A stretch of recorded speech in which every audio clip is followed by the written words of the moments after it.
Nakita mo yung nangyari doon sa NAIA, yung disgrasya. Actually, hindi naman sinasadya ng driver yon na magkagano siya. May mali lang na proseso na ginagawa yung driver na yon na lagi niya ginagawa na mali. Ibig sabihin, ganito yan. Dapat kung mag-go-go ka, dapat sisecure mo muna una dyan. Lagi ka nakaapak muna sa brake. Dapat ang paa mo sa brake. Susubukan mo, lagyan mo sa brake. Dapat ganyan muna, lagi nakaapak sa brake. So, yun ang naging case doon daw ay sabi niya, imbis na brake ang naapakan niya, ay imbis na brake, gas ang naapakan. So, tama naman yun.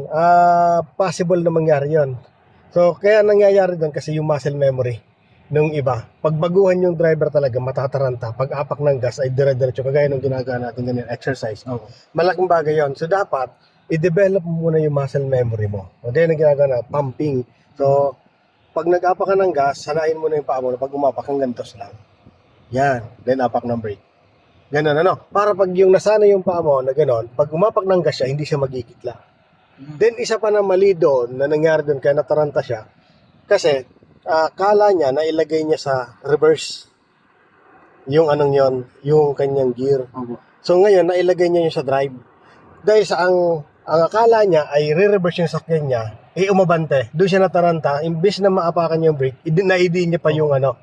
Kasi nataranta siya doon kasi ang plano sigurado nung driver na yon ay umatras siya. Ang plano niya doon umatras. Pag-apak niya ng gas, nakadrive yung sakyan niya. So kaya nataranta siya dahil sa baguhay siya. So kaya para maiwasan natin yung mga ganong accident, hindi mangyari sa atin yan, nangyari sa kanila, pero para hindi mangyari sa rin yan, una dyan talaga, yan, exercise ka ng gas at brake. Kailangan mapamilyar muna ng paa mo. Kung nasa ng gas, nasa ng brake. At dapat na-exercise ng paa mo, yung tamang bigat lang. Kaya nga, dito masusukat dyan. Pag umapa ka ng gas, yan, RPM mo yan, yan hanggang 2,000 lang dapat. Exercise ka lagi. Pag lumalagpas ang paa mo sa 3,000 RPM, medyo mabigat ang paa mo. So kaya kailangan mo gas, brake. Yan, gawin mo na yan. So hawak sa manibela. Yan, tapos tumingin ka doon, tapos apak ka. Itong ulo mo, ginamula siya. Yan, relax lang. Tapos tumingin ka doon sa unahan, then apak ka ng gas, then apak ng brake. Apak ng gas, then apak ng brake. Yan, tapos tumingin ka doon. Pakinggan mo yung makina mo. Apak ng gas, then brake.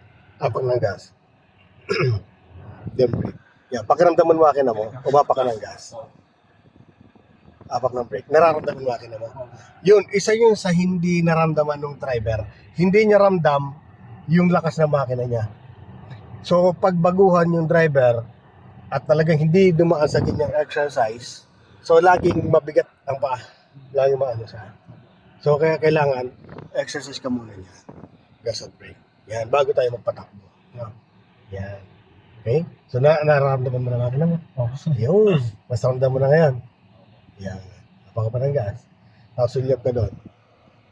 Then brake. Yan. Ngayon naman, gawin naman natin, steady naman natin sa 2,000 RPM. Yung umapa ka ng gas na dire-diretso hanggang 2,000. Yan. Tapos di siya nababa dyan. Yan. Bibilang ka. Yes. Bibilang ko ng 1, 2, 3, 4, 5. Then brake. Ganun. Okay, isa pa. Yan ang mga exercise. Kung hindi ka pasanay sa gas at brake, dapat yan ang ginagawa mo. Araw-araw. Hanggat masanay yung muscle memory mo. Ang ganyan. Pero pag nagdadrive na, masasanay na siya.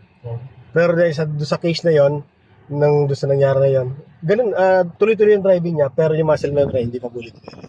Kasi kung fully develop na yon, kahit nakaapa ka na sa gas, mapupunta pa rin sa paa mo sa brake. Kasi familiar na siya.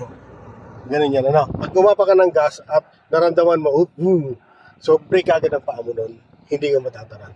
Hindi na mag-isip, automatic na lang po. Yes po. Yun ang, kaya, ayun, sa mga tinuturuan ko, halos lahat ng tinuturuan ko talaga, dumadaan dyan. Pag, lalo pag baguhan, hindi ko talaga pinapayagan na umalis ang isang driver na, tinuturuan ko, na hindi dumadaan sa ganyang exercise. Exercise muscle memory. Then, isa pang exercise na pinapagawa ko, sa isang driver, kagaya nito, yung paglipat-lipat nito ng tama. Okay? So, gawin natin ulit ito. Apak ka ng brake. So, lagay mo sa reverse. Ayan. So, dapat alam mo na nasa reverse yan. Okay? So, yun ang nangyari dyan. Imbis na ilagay niya sa reverse yun, ang nailagay niya sa drive. Ilagay mo sa drive. Dahil nailagay mo sa drive yan, tatakbo talaga yan ng pauna. Okay. Ngayon, kala niya naka-reverse siya, drive pala nalagay. Kasi nasanay siguro yung driver na yon na laging paabante lang, paabante na paabante. Di niya alam na kailangan mag-reverse siya. Akala niya, reverse na. Di niya nilalagay. Ngayon, naapakan niya yung gas na konti, dahil wala rin muscle memory siya, wala siyang exercise na yon, inataranta siya doon. Possible. Ngayon, akala niya brake, tigas pala, dumiretso. Doon sa nakakaawa yung nadamay ng mga inosente. So yun ang iniiwasan natin na mangyari sa'yo din yung ganun.